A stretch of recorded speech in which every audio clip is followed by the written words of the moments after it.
അങ്ങനെ game changer ആകാൻ നോക്കിയിട്ട് നമ്മുടെ നെവിൻ ഇപ്പോൾ 3G ആയിരിക്കുകയാണ് സുഹൃത്തുക്കളെ. 3G ആയിരിക്കുകയാണ്. അതായത് ഗെയിം ചേഞ്ചർ ആയിക്കൊണ്ട് നമ്മുടെ സാബുമാനെയും അതുപോലെ അനുമോളെയും പുറത്താക്കിയിട്ട് എങ്ങനെയെങ്കിലും ആര്യനെ ജയിപ്പിച്ച് വീണ്ടും മിടുക്കനാകാം എന്നായിരുന്നു നെവിൻ മോഹിച്ചത്.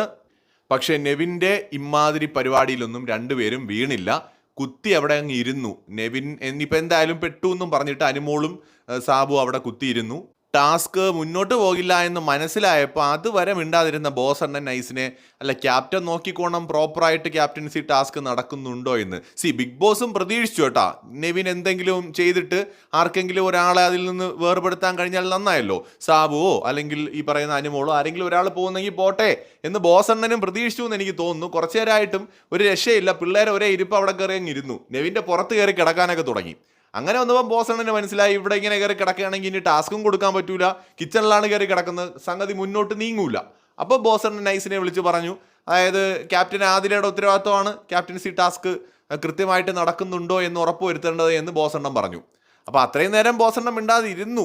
ഇത് നേരത്തെ അങ്ങ് പറഞ്ഞാൽ പോരായിരുന്നോ? അപ്പോൾ ആദിൽ എണീറ്റ് വന്നിട്ട് നെവിനെ ഇതിൽ നിന്ന് എടുത്തു മാറ്റുന്നതാണ് നമ്മൾ കണ്ടത്. ഇതൊരു ചെറ്റ ഗെയിമാണ് എന്ന് ഞാൻ പറയുന്നതിൻ്റെ കാരണം ഇത് ക്യാപ്റ്റൻസി ടാസ്ക് ആണ്. ഈ ടാസ്കിനകത്ത് കളിക്കേണ്ടത് അവർ 3 പേരുമാണ്. നെവിൻ ഇതിനകത്തൊരു റോളും ഇല്ല. നെവിൻ ഇതിനകത്തേക്ക് വലിഞ്ഞു കയറി വരേണ്ട കാര്യമില്ല എന്നതുകൊണ്ടാണ്.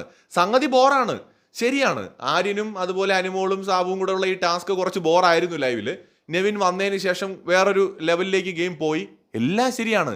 പക്ഷെ അപ്പോഴും ആ പ്രവൃത്തി തെറ്റാണ്. കാരണം ബോറാണെങ്കിൽ ബോറാണ്, പറഞ്ഞിട്ട് കാര്യമില്ല. ഇത് 3 പേര് കളിക്കേണ്ട ക്യാപ്റ്റൻസി ടാസ്ക്കാണ്. അതിനകത്തേക്ക് വേറൊരാൾ കൂടി ഇൻവോൾവ് ആയി കഴിഞ്ഞാൽ ആ ക്യാപ്റ്റൻസി ടാസ്കിന്റെ മൂല്യം നഷ്ടമായി പോകും. അത് ബോറായാലും എന്ത് തന്നെ ആയാലും അവർ തന്നെയാണ് കളിക്കേണ്ടത്. അവിടെ നെവിൻ വന്ന് ഓവർ ഷോ ഇറക്കിയത് തന്നെയാണ്, ഗ്രൂപ്പിസമായിരുന്നു. അത് നൈസിനെ ആര്യനെ ജയിപ്പിക്കാൻ വേണ്ടി വന്നതാണ്. ആര്യന് നെവിൻ്റെ സഹായം ഇല്ലാതെയും ജയിക്കാൻ കഴിയുന്ന ആളാണ്. പക്ഷെ നെവിൻ ആ ഗെയിം ചേഞ്ചർ ഞാനാണെന്നുള്ളൊരു സാധനം വേണം. ആ ത്വര, എൻ്റെ തല എൻ്റെ ഫിഗർ, ആ സാധനം തന്നെയാണ് ഇവിടെ വർക്കാവുന്നത്. കാരണം കഴിഞ്ഞ ടാസ്കിലും ആര്യൻ ഫസ്റ്റ് കിട്ടാൻ ഡിസർവിങ് ആയിരുന്നു. പക്ഷെ 9 കോയിൻ കൊടുത്തുകൊണ്ട് താനാണ് ഗെയിം ചേഞ്ചർ എന്നുള്ള ഒരു സാധനം നെവിന് കൊണ്ടുവരാനായിട്ട്, അതായത് റിയാസ് എഫക്റ്റ് ആയിട്ടാണ് എനിക്ക് തോന്നുന്നത്. എല്ലായിടത്തും ഒരു ചേഞ്ചർ ആവാനായിട്ടുള്ള ഒരു ശ്രമം നെവിൻ മനഃപൂർവ്വം നടത്തുന്ന പോലെ തോന്നുന്നുണ്ട്. ഇന്നും അതാണ് ചെയ്തത്. പക്ഷെ അത് ചീറ്റിപ്പോയി. നൈസായിട്ട് എണീറ്റ് മൂട്ടിലെ പൊടിയും തട്ടി പിന്നീട് നെവിൻ അങ്ങ് പോകുന്നതാണ് കണ്ടത്. കൂടുതൽ അപ്ഡേറ്റ്സുമായി വീണ്ടും വരാം.